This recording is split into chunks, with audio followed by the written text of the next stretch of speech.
Welcome to the Startup Grind. Thank you for coming out here, Sudhakar. Oh, yeah. We always like to start off on a personal note. So, like, where were you born, where you were raised, perhaps maybe what your parents did, and then maybe talk about maybe your first entrepreneurial experience. We can go back when. So let's start with you. So I was born in New Delhi in India, raised there. I went to school sort of all over the place in India. Then went to graduate school here. What was the other question? What did your parents do? My parents. My mother was my hero, you know. So she had a PhD in physics, the first woman physicist ever got a PhD in India in 1942. She came as a Fulbright scholar to MIT in 1951. She worked in the radio networks research department in India for like 30 years and retired as the number 2 person. So I think if she'd been a man, she would have been the number 1 person. But, you know, she would get all kinds of reviews which said that she had to go home at 5:30 because of her 2 kids. Yeah. So they were not exactly, you know, what we would call fair reviews. Sure. My father was the librarian of the National Library in India. Okay. Did you have a first childhood experience in hustling, you know, for business, for money? Maybe I don't know. So, I did I cut lawns, but I don't know what you did. The hustle in India used to be slightly different. Not so much for the money, but when we used to go back from my undergraduate engineering school back home, you know, it was like an overnight train journey, and you had to hustle to get a seat in the carriage. Wow. And that was a hustle. Was it? Okay. Yeah, that was a hustle. I mean, that required planning, you know, strategy, and it required you to get to a certain time at a certain place, and so that was a hustle. So hustle, you sort of, in a resource-constrained world, you have to figure out how to hustle. So, you know, the thing is, nobody's from MIT, but there is one person here from the Indian Institute of Management. Oh, wow. Someone's here, yeah, in the back. Great. Yeah. What was the mascot? Do you know? Which one? There you go. Sorry? IIT Chennai. Oh, okay. So you can talk later afterwards. Yeah, you guys can hang out. So the thing is, like, I know that Tian Wang, yes, he had interviewed you, and he asked the same question too. And I thought because you actually didn't say your childhood experience, you actually said when you first got your first contract when you guys were 20 employees. Oh, right. And then you were going after 6 contracts. Yes. Right, and thinking that you were going to win any, right? So much later. Much later. Okay. So you went from 20 employees to. We went from 20 employees. I mean, this was a group within the larger firm. We had 20 people in that business unit. We went after, I think, 9 contracts. We thought we'd win 1 or 2, but not 6. And we went from 20 to 180 employees in 6 months. Yeah, that's great. So that was pretty good. It's decent. You need to take some chances. So. Exactly. No, we're going to talk more about that. That's just amazing. So before we start, just remember, if you guys are into tweeting, #StartupGrind at ICF. You don't have a Twitter handle, right? I have one, but it's like a. Oh, got it. Like Would you like stealth? Oh, stealth. Okay. Maybe hope it's not. I follow. I just follow. Yeah, follow. Got it. Hover around. Got it. So what's interesting is that so you were actually undergrad. You were a chemical engineer. Yes. Right? Yes. And so did you when you were in college, did you because I'm an engineer by trade too. I went to an engineer school, and when you go there, you're like, yeah, I want to be an engineer, and then when you go there, you're like, actually, I don't want to be an engineer. Did that happen to you? Because it happened to me because basically I enjoyed it, but it's like I finished. I said, what do I do? So just like all the other of my classmates, I applied to the U.S. to get a PhD. So I got a fellowship, I think, at Cornell University to do a PhD in chemical engineering. Then I stepped back to think about it. I said, oh, no, this is not going to be good. 5 years, no. So I didn't do it. So I just thought that I was, because the engineering school I went to, you basically find your level. I don't know whether your experience is, but if you go to in your undergraduate engineering school, there are some people who basically don't go to class, can solve every problem without thinking about it. You hate those people too. You hate those people. And then you work on for 5 hours on a problem, you can't solve it, you go take it to this guy, he looks at it, says, well, let me see. And he finishes it up like in 10 seconds. Right, exactly. So, it was like, in my heart of hearts, I knew that I would never be as good as these guys. Right. But they're not very socially very adept. These guys, they're very... So I had other strengths which I thought would work better. So, I didn't do badly, I did pretty well, but you would never, it's like one of these things where the asymptote comes like this and then those guys are like, so you always could, you could always do your stuff, but you'll never be really good enough. So I said, geez, let me make sure that I do a balanced thing, instead of doing a PhD, let me go to business school. So I thought I'd go to business school. So those guys, those really smart guys are now working for you, right? It's always, I wouldn't say, there are a lot of smart guys, but I think that it requires a certain temperament, so you have to really know yourself, So like, I know I went to MIT, but if you basically look at the undergraduate population at MIT, you don't want to send your kid there unless the kid is really driven, I always thought that those kids really are driven and know exactly what they're doing. You send your child who wants a good university experience and all that. Send them to Carnegie Mellon where I went, right? Yeah. So it's the same thing as, Carnegie Mellon, or you didn't get into MIT, is that? I got waitlisted. No. Actually, I didn't get waitlisted. So actually, I think this is what when I was reading your bio, I was like, I think this is going to be a really interesting talk, especially someone with your background. So, there was actually, this is like not even news. This has been out there for some time, but 40% of the Fortune 500 companies are actually founded by immigrants or their children. So, my parents are immigrants and I'm a child of immigrants. And so kind of seeing how they went through life, it's like, I feel like they have a different life experience. So what do you think? Like, do you think is it a surprise? Is it a surprise that there's 40% of the Fortune 500 companies are founded by immigrants? And why do you think that's the case? Like, why do you think they have a different life experience, or, what is it? I'm no sociologist, so I can speculate for all you. But I think I fundamentally think that that's an unfair comparison, because when you get immigrants of the kinds who found these companies, they are most of them are quite highly trained. They come from a very competitive setup to a very competitive sort of graduate sort of programs and stuff here. So the quality of the population you're getting as immigrants, especially the ones who come to graduate school here, is very high. And they also are quite highly motivated. Otherwise, it requires a lot of effort to get in here, get into school here, get here. It requires some drive. And I think so most of the folks who come here have that drive. And then once they get out, there's a whole bunch of folks who, who are like, I have friends who are academics all across, university campuses here. So if any business school or engineering school in this country, I'm sure I have a classmate of mine teaching there, But not all of them find companies, but there are always all these guys who come who also who want to do something different and are very driven. So I think the drive and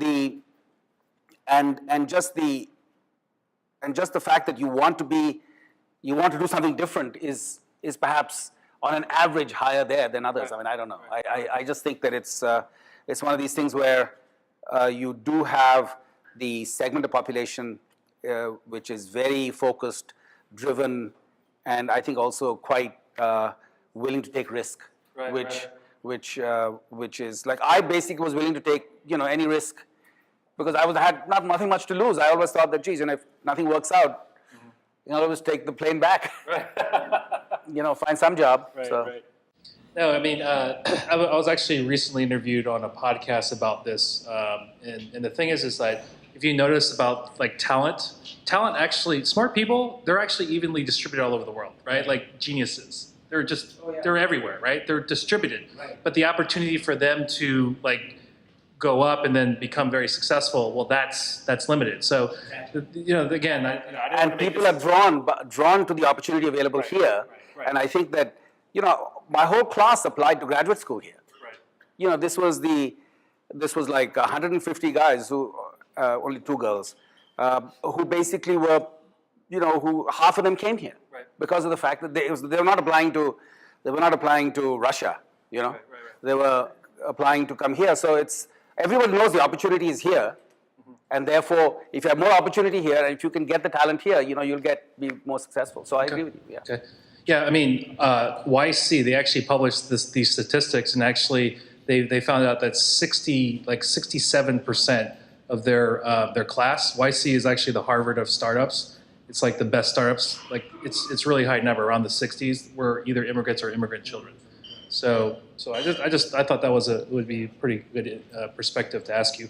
So I wanted to actually go in the beginning days of ICF. So ICF, I pulled up the wiki, because that's what I do. Wiki, oh yeah.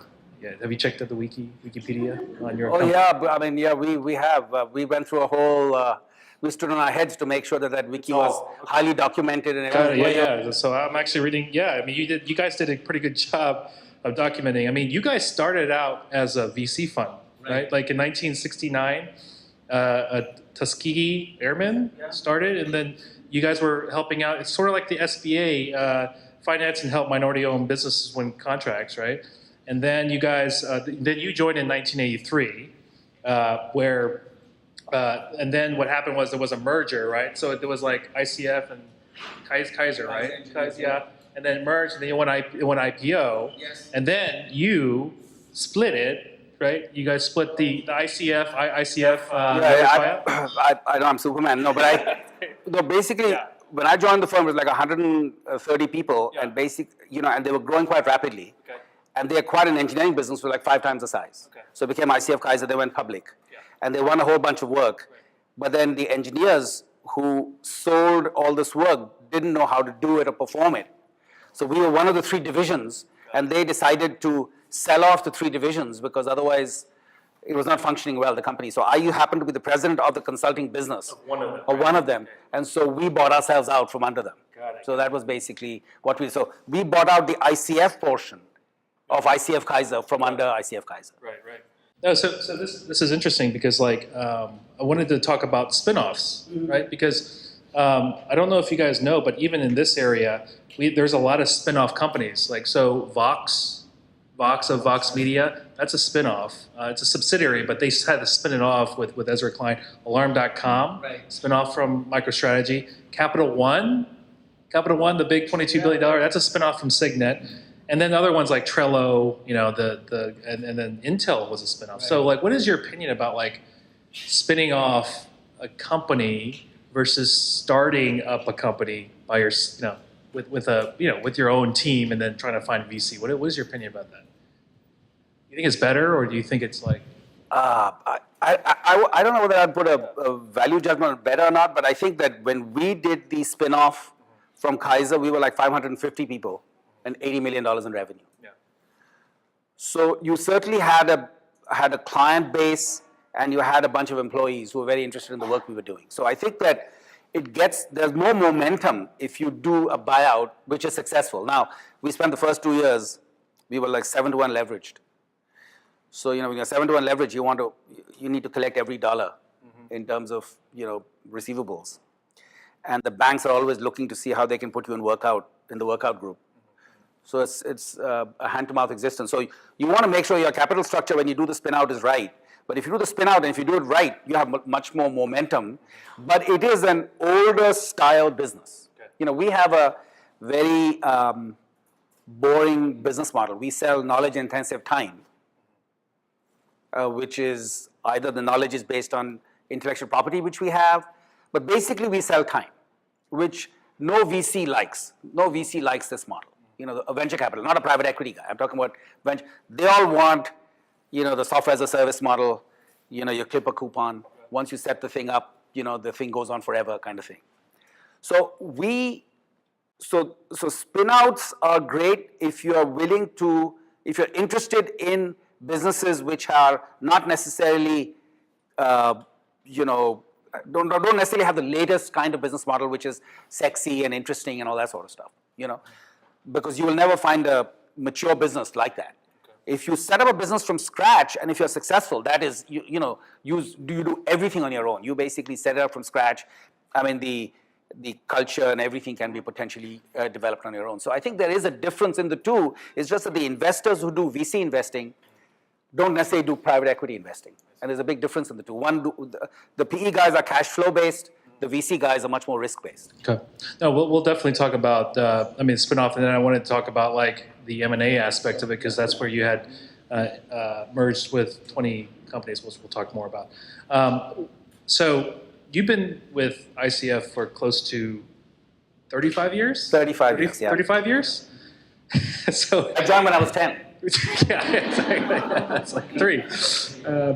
So I mean, we're in a room full of millennials, and the thing is, like, I don't think they can believe that a person like you exists, right? Because I mean, with job hopping and all that stuff, I mean, it's almost sort of like that's expected. And so, like, how do you keep yourself relevant and fresh, like, being in an organization for that long? See, I think that, it happens that I happened to be at ICF for a long time, but I didn't do the same thing for those 35 years. I've been doing very different things, and I think that you have to be curious within the firm. So you basically do your thing, you get a little bored, you can jump and go someplace else, or you can sort of network internally, informally network, and try and find something else which is interesting to do. So, you do one thing. So I joined a company, I was doing chemical industry economics because that was my background.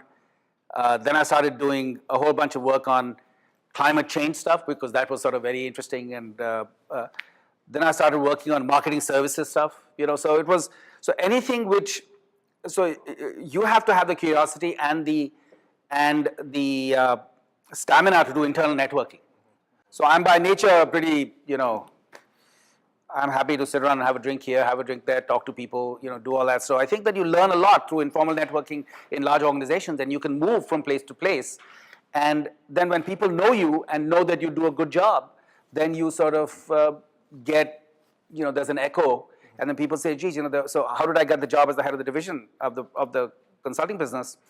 Because the prior guy left and didn't quite understand our business. He had been hired from, I don't know whether but DRI McGraw-Hill, which was a big consulting modeling company here, and didn't quite understand the business too well.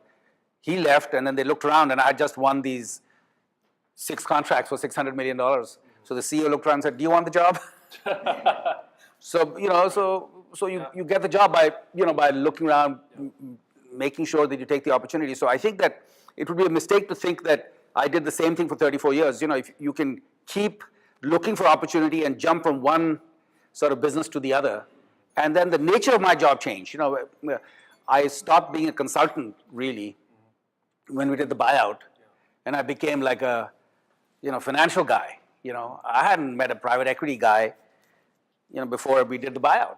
I met 3 or 4 guys. I was shocked when I called them up that they all showed up. So I think so you just have to be quick on your feet and sort of learn and understand and understand the motivations of people, So if you understand that, then I think you can stay in the same place if it's interesting. So I stayed in the same place because it was interesting. Well, I mean, it's like it's almost, you can say I've had 15, 20 different jobs, but with the same company. Right. So this is interesting because, like, I feel like one of the biggest things that Silicon Valley and New York is grappling with is loyalty. Like, employees being loyal to not just the company, but to a cause sometimes, right? Like, it's like, I joined Airbnb because I wanted to change the world, and then then they join Snapchat and do something else, right? I mean, the thing is that it's like, how do you encourage loyalty, especially in this sort of environment? And you're sort of like you're the master at this, right? Because you lived it, and then because you stayed loyal, you grow a multi-billion-dollar company. So I think that also your what you want from the job changes as you grow older. So I think that you want to jump around and do a lot of stuff. My son works for a consulting firm up in New York, and he's been there a year and a half. He said, oh well, I need to join a startup. So I mean, maybe you should look around and see what else there is in that consulting firm, and maybe you can move from one to the other there. And I'm not suggesting you should not do that, but look around. So I think that in the first 10 or 12 years of your work life, you might want to do all this stuff, and it's all very exciting. But then if you then in your 30s, you might want to raise a family, in which case, the risk thing changes a little bit. So I'm trying to convince my son that take whatever risk you can now. Do whatever. Not that you shouldn't take risk later. I mean, when we did the buyout, it was a pretty big risk. But I think the important thing is that,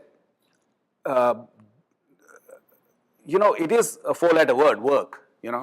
So it's not like you're going to have fun all the time. I mean, you'll have fun, but if most of the work, 60% of the work is fun and 40% is work, well, that may not be so bad. I know I'm saying heretical stuff here, but you'll never find for long periods of time, it's all around fun.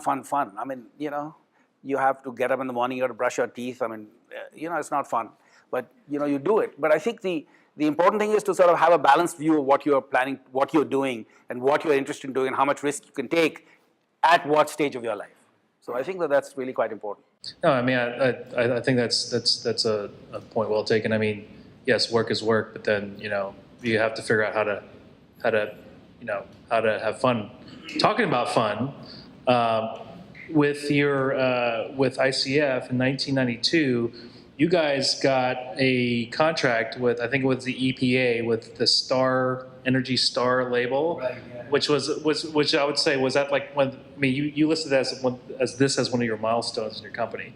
Like, was this a pivotal moment for you, like getting an account like that? Because I mean, this is sort of like the Got Milk campaign, that was all over the place. Now the Energy Star. Like, tell us about that. Like in 1992, when you won that, like, did that just transform, like, just the morale of the company, where it's like, holy smokes, we got this contract? Or was it rinky dinky, and then you guys made it into a big campaign? Like, as it is. I mean, it all came about because of the fact that we worked on climate change. Yeah.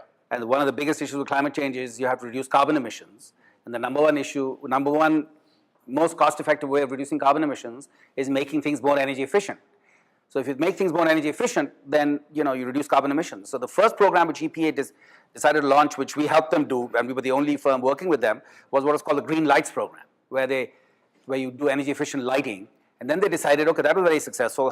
We can't use green lights as a label for making buildings more energy efficient, or appliances more energy efficient. So we helped them come up with the Energy Star label, and that was the brand they used for, if I don't know whether this building is Energy Star building, but you can go into any number of buildings in downtown DC. Well, there'll be a big plaque saying Energy Star. And if you go to a Home Depot and you look at the appliances, there's a whole bunch of them saying Energy Star. Computers say Energy Star. So I think that it was very interesting to do that, because I think you were using commercially available off-the-shelf technologies to encourage manufacturers in the private sector to use those technologies to make them more energy efficient. And the government was using a voluntary program of labeling, that if you do this, we will allow you to use this label.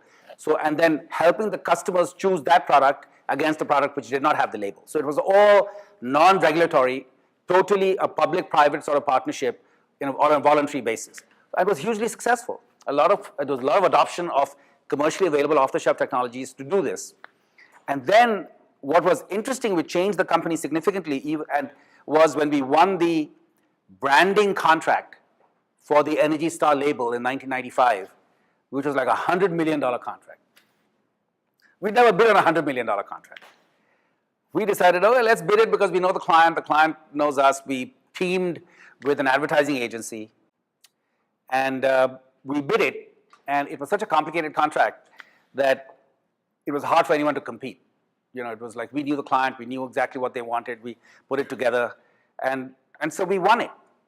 And then all of us engineers who thought that all this marketing and all that stuff is all bullshit, it's all about the technology, said, geez, maybe this marketing thing is a big deal. It's like, and so we learned on the job, that, this marketing services, this is sort of interesting. So that set us up for a whole communications practice, which is actually quite large. Even prior to our acquisition of Olson, we have like $100 million PR and public communications business, which does a lot of work on health communications, energy efficiency communications, environmental communications, housing, a whole bunch of stuff, which the areas we traditionally work in. Because we did realize that it's not about technology. You can implement the greatest software program and system in the world. If no one knows how to use it, it will not be used, and it will be completely useless. So if you don't do the soft messaging and teach people how to use it, no one will use that technology. So it's the hard part, which is sort of the technology part, And then it is the change management and the soft part and the communications on how do you use this technology, which is really equally important.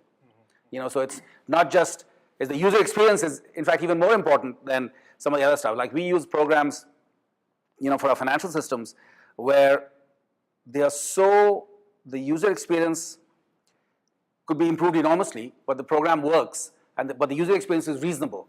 So you use that. Because of the fact that the technology is not great, but the user experience is sort of okay. If we focused only on technology and the user experience was terrible, nobody would use that thing. So I think that's an important lesson we learned, and it's really transformed our general view of what we could as a firm do. Not only could we do sort of the quantitative analytical technology stuff, but we could also do all this marketing and communication stuff. See, what I really like about ICF's story is that, you guys are disrupting marketing and government, right? With the STAR program, and then, with buying Olson, and we'll talk about more of that, but then it kind of changes the culture of the company itself, and then now it's like you're sort of like emanating now more of a coolness, right? So what is, because this is interesting, because ICF, like when you think of Lockheed Martin, you think of Raytheon, you think about those boring federal contractors, it just kind of makes me sad at the same time, being sort of like startup grind in DC, because those kind of companies, even though, yeah, they're big, they're one of the biggest companies in the world, yes, of course, but they're not so cool like some of the... See, but I think the difference between us and them a little bit, just as is that we were always experts in specific domains. We always did utility work, we always did environmental work. So we'll do that for anyone. We'll do that for the government, we'll do that for the private sector, we'll do it for nonprofits, we'll do it internationally. So we came at it from a sort of a consulting mindset that this is what our expertise is, and if the government wants it, we will do it. Now, obviously, when you work for the government, you can be labeled a government contractor, right. But that's because the government needs our expertise. We're not doing, staff augmentation. Okay. So I think that's an important difference between the way, but they are big, some of the platform systems guys, like the ones you said, Lockheed Martin and others, have enormous intellectual property in building these big weapon systems. And we never, it's just the contracting mechanism they used and we use is sort of similar. Yeah. But other than that, I think we came at it from a very different viewpoint. So I think we are much more domain specific and have sort of institutional memory and an understanding of the issues, which basically makes us sort of the preferred provider in some of these cases. So I wanted to sort of loop in this whole Energy Star label and how it kind of culturally changed your company. I wanted to talk about this whole eating your own dog food, as in, this is a term that, Silicon Valley uses a lot, like, hey, we built this, we're building this for the world, so why don't we use it ourselves? So you were the first organization to go carbon neutral. So do you think that that's because, contracts like the Star Energy program, where you decided, okay, since we're trying to advise the government, then we should actually do it ourselves as well? Like, did that change? I think that we were the first professional services firm. To go carbon neutral, primarily because, we are doing all this work, climate change, we do environmental policy, we talk about sustainability, we tell people this is what you should do. And so the people who join us are interested in those issues. And when they look around and say, geez, we are telling people to be for the buildings to be Energy Star compliant. Well, we should do something about it too, and why don't we do what we tell people? And so it was a groundswell from within the firm that we should do it. And basically, when we discussed it, we said, yeah, we should do it. So we do all the stuff which is required we don't own our buildings. So, there is, the other landlords. So we do what we can with the landlords to make them energy efficient. And then to the extent that we can buy carbon offsets, high quality carbon offsets, which we advise people on buying, so we know which ones are high quality and which ones are greenwashing. So we go and buy high quality carbon offsets every year. It's 2 cents a share for us as a publicly traded company to make sure that we are carbon neutral. Because I think that it is an important message externally, and more importantly, it's an important message internally to our staff who work on these issues, that we live by what we do and we spend real money doing it. And I think that distinguishes us from a good corporate citizen with other companies. So I think that's something which is really quite important for us from a values perspective. We have to do what we can do. So we do a lot of sustainability work. If you go on our website, you'll see our corporate social responsibility report, which please take a look at it. So we do what we can, given the size of firm we have. And I think that we will do more as we grow larger. And I think we're quite committed to it because our staff is committed to it. And it reduces our turnover significantly. Our turnover rates are like 8 or 9 percentage points lower than our competition. It's all public information. You can see it in our earnings calls or in our earnings reports. But I think and that's because of the fact that you pay attention. The internal messaging is equally important. If it's a talent war, people will stay with you because they like your values and they like working there. And they won't go elsewhere. So I think that that's really quite important. And we do it more for keeping the talent than necessarily talking about it externally. So we've tried to do more of it going the last few years, but for the longest time we did it primarily because of the fact that we could keep people internally.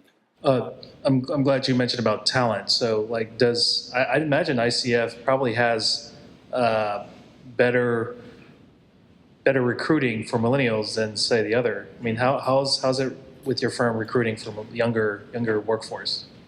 Well, I mean, 56% of our workforce is millennials.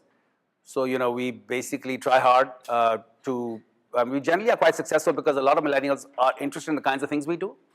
So, and I think that given what I read, fortunately, we are in a position where we do stuff which is quite responsible. And I think that we can attract people. So people who want to work on energy issues, energy efficiency issues join us. People who want environmental issues, public health issues, environmental justice issues, low-cost housing or affordable housing issues. So there's a whole bunch of stuff we do in that arena, which it's more competitive in the marketing services world, where basically, it's a slightly different kind of person who joins us. So the turnover there is higher. We're trying to figure out how to do more there to reduce the turnover. I'm curious, so I know we'll get into diversification with government, commercial, and then international, but for your commercial, it makes sense, right? Because it's sexy marketing. What about in the government? Like, do you have, you said 57% millennials, like how is it on the government side? Oh, there's a lot of people who are interested on the government side. We have a lot of millennials, oh yeah. Because the kinds of work we do is quite interesting. We do a lot of work, for example, on smoking cessation, using social media. So, we have a very large contract with the National Institute for Health on how do you reach preteens using social media so they get these messages, anti-smoking sort of messages prior to before they take it up. And the only way to reach them, really, the most effective way to reach them is social media. So how do you do that? And a lot of folks are quite interested in that issue. It's a tough problem. I mean, it's not easy to, how do you use social media to reach them? How do you track effectiveness? So there's a whole bunch of work we do. We do a lot of work on disease prevention, using social media to get the messaging out. We do a lot of work on opioid abuse. And opioid abuse issue is, it's not that the solution is not known. It's just that you need to have the serum available broadly in areas of, in local health centers. So I think that getting the messaging out and it's a communications issue. The solution is there. It's how do you communicate it to make sure that it becomes much more effective. I'm curious, like how many of the millennials you're actually recruiting from, like the boring, like federal contractors, like the Lockheed Martins of the world. I don't know that statistic. No, because I used to be in the federal government too, like working as a contractor, and it's like, I mean, there have been days I've been like, man, this is kind of boring, but then seeing the kind of contracts you guys are working on, it's like, I think we do a lot of civilian work. We do a very little defense department work. So most of our work is health and human services. We do a lot of work for EPA, for State Department, for HUD, Department of Justice. So I think if you look at our federal business, it is 90% of it is non-defense. Okay. So you guys went public in 2006. So, because it's kind of funny, because ICF, the old one went public too, and then you spun it out, it was private, and then you went public in. So, obviously this is, every startup's dream is to go IPO. Why did you guys go IPO? What was the reasoning behind it? Did you think is it better to go IPO or stay private?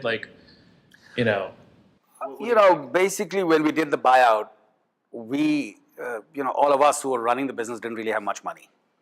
So when you do the buyout, you have to use a private equity firm to get the equity and then they tell you that you have to borrow this money to put it in, and it's, if shit happens, then you are also in it for this much money, etc. So anyway, so you borrow the money, and then bulk of the money comes from the private equity firm, which has a 5 or 6 year horizon.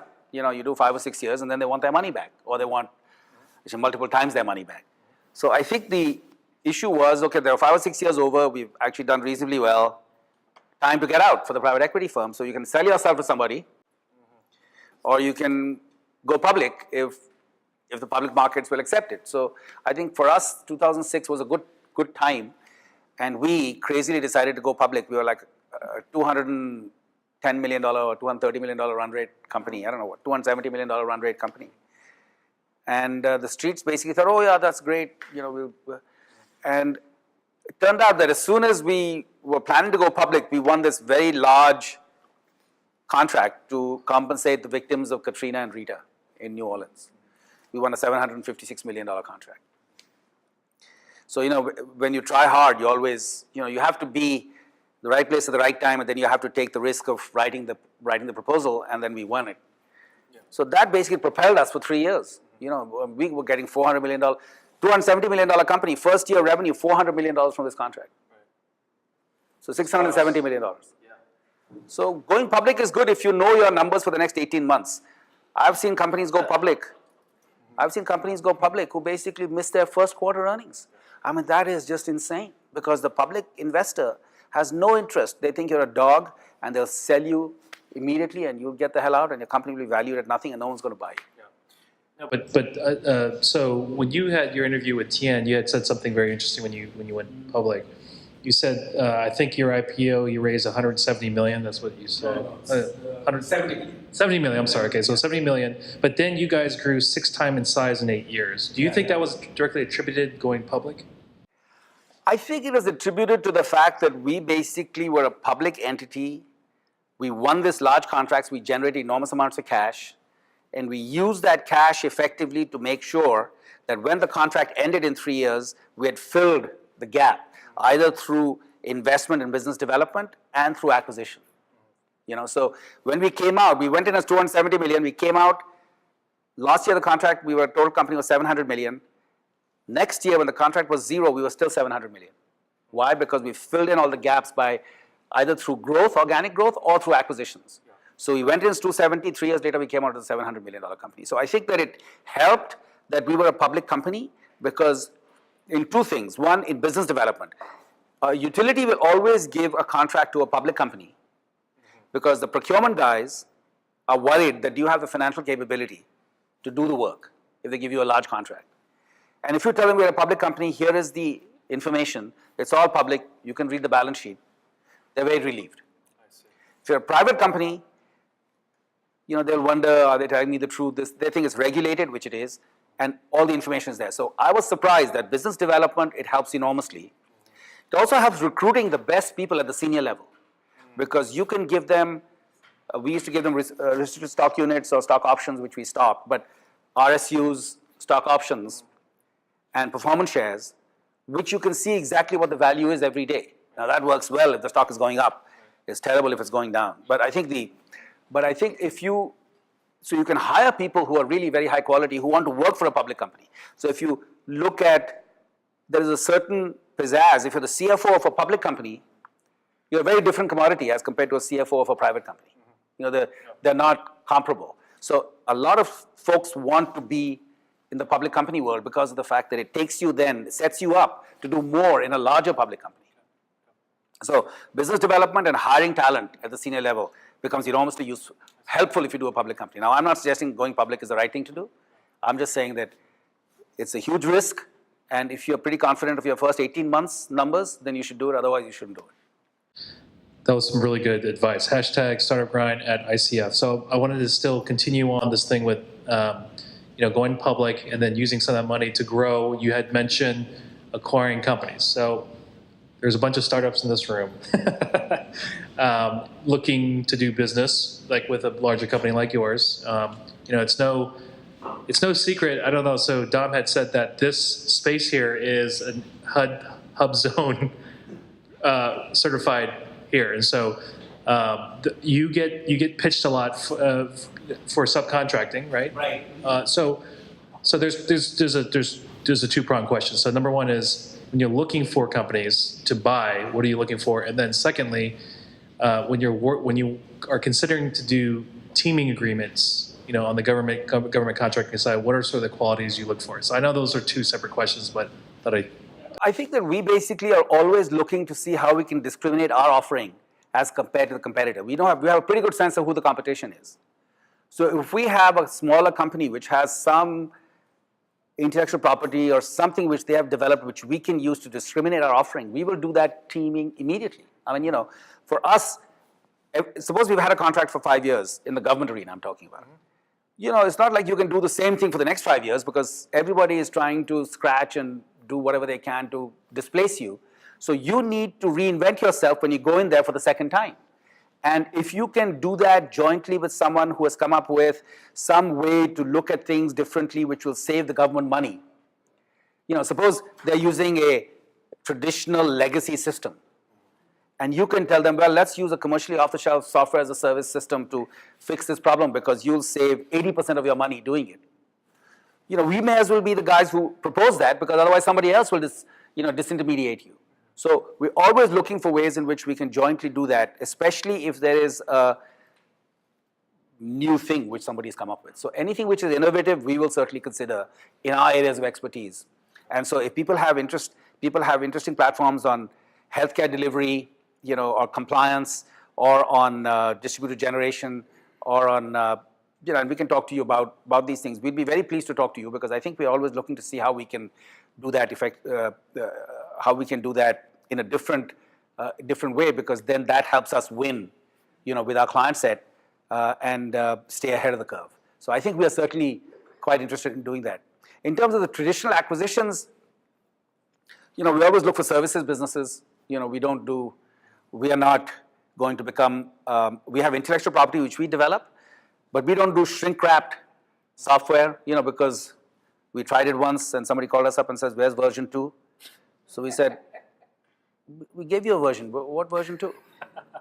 So we decided that's not our business. So I think but I think that we have these big modeling frameworks for the utility industry which we've upgraded, which we use for all our analytical work.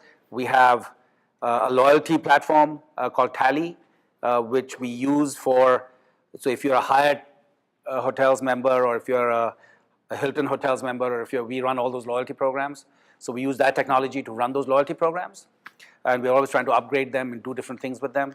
So I think that we're always looking to see how we can expand an adjacency within our existing business or increase the geographical ability of our company. So for example, we just acquired a company in London called the Future Customer, which will help us expand our loyalty business to Europe. The principals of that company developed Tesco, which is a big supermarket chain their loyalty program.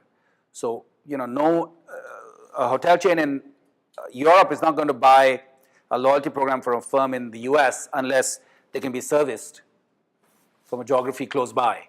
So I think in order for us to have a European presence, you need to have people who understand loyalty well, and then we can train them on the Tally platform so that we can go try and sell it. That's on the commercial side, right? That's on the commercial side. Has there any strategy of because one of the things I want to talk about is diversification, but diversification is because there's silos, but then do any of these silos cross? So would you have commercial, the loyalty program where you're going to say, hey, we want to now implement this in...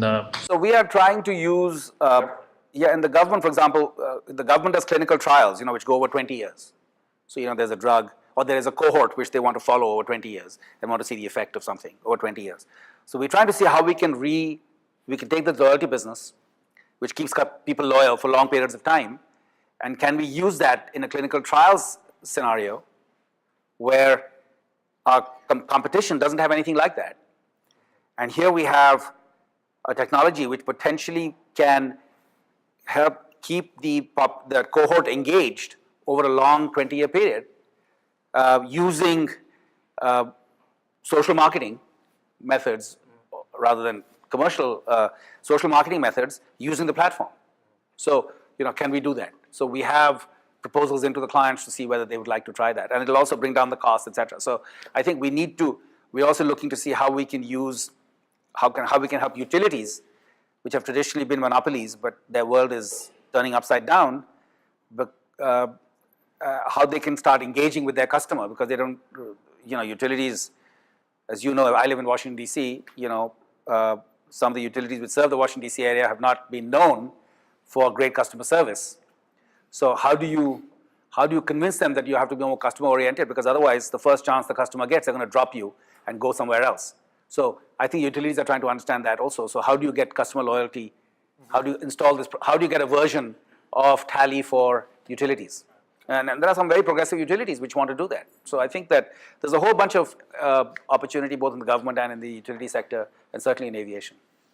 So on that vein, though, so one of the biggest questions I always wanted to ask, especially someone in your position, is I feel like DC tech and the commercial side and government are always two separate silos. They never talk to each other. Here, you have a living, breathing company that's sort of trying to mesh the two together, right? As you said, like the loyalty program, trying to do the utilities that you learn from the commercial side.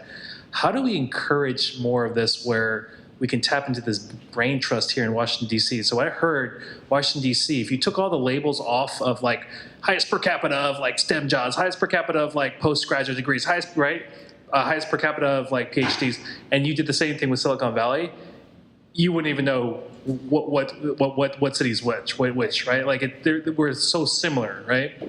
And so I feel like though we're not doing, one of the biggest things that I've heard is that DC doesn't collaborate enough as you would see in the other startup cities, like Silicon Valley and New York. Collaborate with technology. Well, collaborate with each other. Yeah. So but I'm saying your firm is sort of trying to do that. So like, how do you like encourage, like what can we do here in Washington D.C. to encourage so the cross pollination of like this brain trust and the NSA, NSF, CIA, FBI? I mean, they're all here, the smartest people in the world, but then they don't want to do startups, right? Like. No, but I think that there's more and more of it happening. I mean, we mentioned the CIA. They have a venture capital thing called InQtel, which basically does help that, and and they have some pretty big investments. Palantir is, is an InQtel investment. So I think that the more important thing which I've heard from NVTC and others is that why is it that everybody goes to Silicon Valley to get technology advice? Why don't they listen to our technology guys, etc.? I mean, I think that the systems here are much more closed, for a variety of reasons. If you talk about NSA, there's a certain clearance system, etc. I mean, it's very hard. But there are lots of startups which, if you go to Fort Meade, there are thousands of startups around there. So, and they are doing their thing. It's just that we are not very good at sort of talking about it in a more expansive way. And I think that it is happening slowly, but it will, it's very hard to compete against the Borg, Right. In Silicon, So I think it is happening more and more, and I think that as you have larger companies develop in the area and technology savvy companies, and as we start using more commercial off-the-shelf technologies, so there are companies where the government now has started using COTS sort of software, instead of inventing their own mousetrap, they're saying, look, what is available commercially, let's use that. So there are companies like Adobe, ServiceNow, and others, where their products are being used by the government. And as that interest increases, that will expand here too. But I think that the government has had a sea change. There's an IT modernization bill going through Congress. And if they pass it, then, instead of spending 80% of your $80 billion a year on legacy systems, if you can find a way to transition from your legacy systems, find the expenditure, find the dollars to transition from your legacy systems to new systems, the costs will go from $80 billion to perhaps a tenth that. But there is a cost of transition. Right. So, if you go from 80 billion to 8 billion, and it costs you 20 billion to do, it's worth doing because, you'll save a hell of a lot of money at the other end. But I think the problem is to find the 20 billion, to get from here to there. So I think that, and the only way to get from here to there and make it 8 billion would be to use, commercially off-the-shelf technologies. So we're running out of time before I open up the Q&A. I wanted to ask a few more questions, but one thing was you bought Olson, and that was they're the sort of the brainchild behind the Marshawn and Lynch Skittle. Oh, yeah, commercial. yeah. So, did you meet Marshawn and Lynch? I didn't meet Marshawn and Lynch, but I talked to all those guys who did it, and they are like the social media part of the business called Olsen Engage, and their whole mission in life is to get earned media. Okay. So they don't, there's Olsen, the creative part of Olsen, which does traditional advertising, and there's Olsen Engage, which basically does earned media, and earned media is primarily earned social media. And I think that the thing which they do is they try and do creative stuff, which cameras, which will catch, which then that video they can use thousands of times by tweeting it out and doing all this stuff. So on the Marshawn and Lynch thing, Marshawn and Lynch was sort of the Skittles guy, and he loved Skittles. Yeah. So what they thought was, geez, if we put this jar of Skittles on the sideline, and if he picks it up and eats it, and the cameras focus in on him, that's like a gold, star. I mean, you really hit the jackpot. Right. And by God, he did it. Yeah. And once he did it, I mean, it was like worth millions of dollars, that thing for Skittles. Yeah.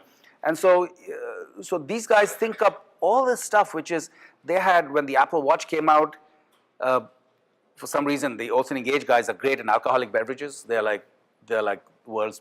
Yeah. So they came up with a watch, which looked like the Apple Watch, but when you click this, a cup came up, and you could drink Jim Beam from that cup. And it was so realistic that those things disappeared instantly. So they do all this funky, stunt sort of marketing stuff, which is really enormously. And I think that a lot of CMOs are looking to see how they can be much more targeted in their marketing spend, because when you do television advertising, I mean, it's sort of a broad brush, the sort of shotgun approach. When you do this targeted social media stuff, it is very cheap, and the video is much cheaper than a traditional ad, and it goes much further. Right. So all this spend, which is primarily focused on television, is slowly, as you look at the statistics, they're all going down, and the social media spend is going up. Right. So I think that these guys are trying to figure out how to make that transition for our clients. Are there other exciting campaigns to look out in the future? Yeah. Oh, there is the one guy, they came up with this Packy chip, P-A-C-Q-U-I. There is, there are chips. Yeah. And they came up with, let's make the hottest Packy chip you can. And then they sent these chips to the morning shows. Yeah. So, Al Roker on the morning show on NBC decided to pick that thing up, and he had a glass of milk here, and he opened the chips, and it was, so they're always thinking of this stuff, and it became a huge deal again, and they didn't pay the Today Show for any of this stuff. So it's just one of those things where you realize that all these little stunts which people do there's a lot of thinking which goes into it, and then you use it in a variety of ways to make sure that you. It'd be kind of funny if you guys did something with Trump and Dorito chips and Diet Coke and whatever. Oh, we're not political. Okay, got it. All right, so I want to open up the floor for Q&A. So I think we have time for maybe a few questions. So first of all, do we have any VIP City Pass member that have a question? Okay, got that out of the way. All right, so we'll start with you. So if you can stand up. My name is Piyush. You have vast experience in service-based company and consulting, right? What advice do you have for a small consulting company, IT consulting company, like in terms of growth path and focus and strategy? My advice would be that you have to have a specialty. You have to decide. I mean, I meet a lot of folks who have IT services companies. It's all a commodity. If I'm a buyer, I want to know, I can buy the commodity, but how will you solve my problem? So if you have a specific area like health or energy or some domain area where you have to specialize, that would be something which I would do, and then focus in on that area and make sure that you build solutions for that specific area. And obviously you have to choose the area based on the addressable market, etc. But I think that being a pure play IT services company is very hard to compete, because you're only competing on price. You're not competing on any value add. Okay, next question. A lot of your success, it seems like, is because you have this incredible grant writing team. I was wondering how you found those people and how involved you are in the grant writing process. Oh, yeah, we do some grant writing, but most of it is proposal writing on the government side. Yeah, so there are a lot of folks out there who write really, it's not so much writing the proposal, it's also positioning yourself. Even in the government business, the government client is not going to give you a big job where their career is dependent on doing certain things if they don't know you. So you have to spend the first 12 to 18 months before the RFP comes out making sure that the client gets to know you, and ideally that you're working for the client even if you don't have a contract with them, somehow. And that is very hard work. That first 12 to 18 months, you have to make sure the client is aware of you. And then you get to know the client, you understand the client's needs, you understand the language which the client uses, and then when the RFP comes out, you can write the proposal which addresses those issues. Because if you don't know the client, you could think that a phrase means something completely different from what the client thought. So it's a very it's a long process, to do that. So it's better to first subcontract with the prime, learn the business, and then try and prime the business and get to know the client, and then write the RFP based on that client. And then writing the proposal, I mean, there are lots of good writers. Writing the proposal is actually, it's important, but it's not critical. Knowing the client and understanding the client knowing you is much more important than writing the proposal. So we call it capture. The capture effort, 12 to 18 months before the RFP comes out, is actually more important. I think we have time for 2 more questions. So you spoke, pardon me, you spoke a lot about the benefits that came from going public, credibility with vendors or clients. Often glossed over, I guess, were some of the downsides, the scrutiny of public markets, the quarter-by-quarter accountability. So if you had a time machine, you could change the past, and you could find a strategic buyer instead of a public market buyer, which path would you have taken?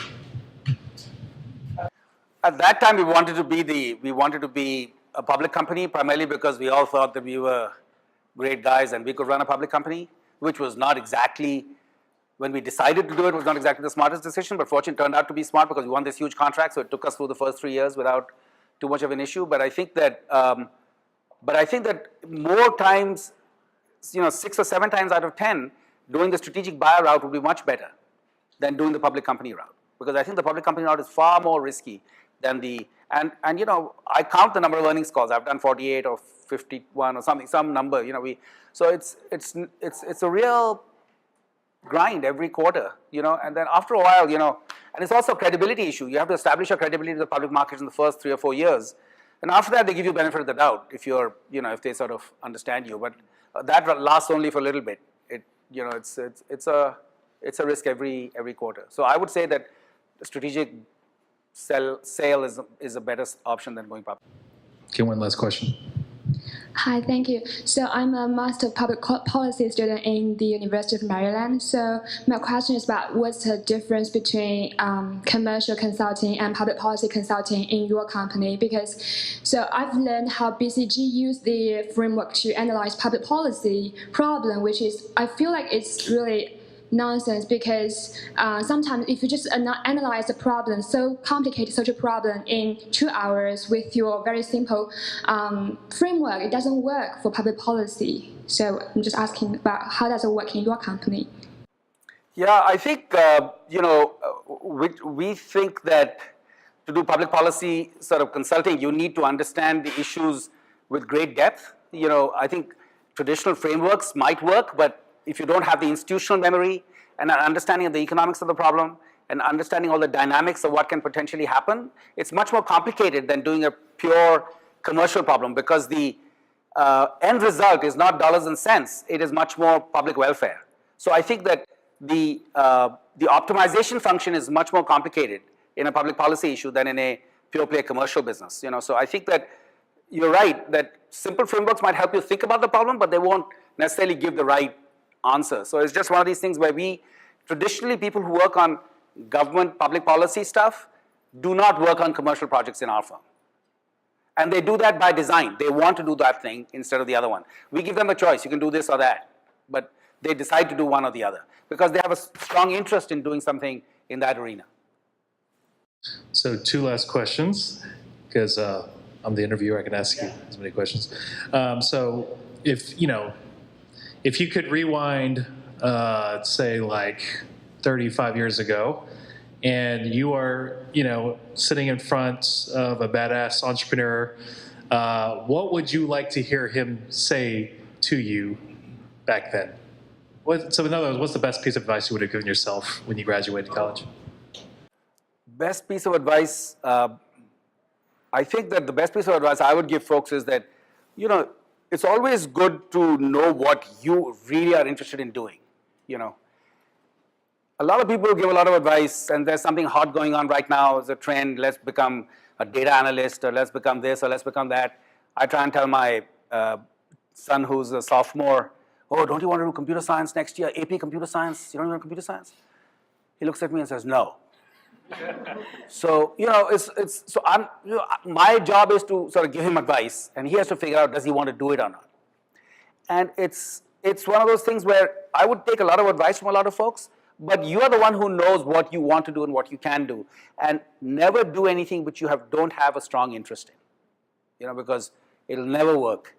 Because you can fake for a year or two, and then you get bored, and then you go somewhere else. So I think that take a lot of advice, but finally step back and think about it yourself and figure out, am I interested in it? Don't worry about the money. The money will come if you want it. It's not a good idea to just do it for the money. Last question, probably the most important question I always ask our speaker all the time. Ready? Yeah. So, who is your favorite superhero and why? And if you don't have a superhero, you can do the historical figure. So historical figure, okay. Actually, I saw that question which you sent me, and folks, my colleagues were asking me, when you grew up, we grew up with all the, DC comics, Superman and Batman and Flintstones and all these, Tarzan, I thought they were all sort of fantasy, kind of weird sort of folks, so I really never, it was interesting, but I think that for me, ideally, this will be a sort of cliched answer, but I really think that, my parents were like really my role models. They let me do whatever I wanted. They were pretty focused in what they did. And my mother really was very clear thinking. She would say it like it is and not beat around the bush, wasn't very politically correct. But, whatever she said was absolutely 100% true. And when I think back, she basically gave me sort of a way to think about stuff and just cut to the chase and don't beat around the bush, and sort of think for yourself, because, we were never, I was never asked, nor was my brother, I have a younger brother, that, oh, you should do this or you should do that. I went into the sciences and my brother went to the humanities, and he's done really quite well, and I've done okay. So I think that's the way to think about it, I think. Sounds like The Incredibles. Oh, Incredibles? Okay, good. Ladies and gentlemen, Sudhakar Kesavan. Thank you very much, Sudhakar.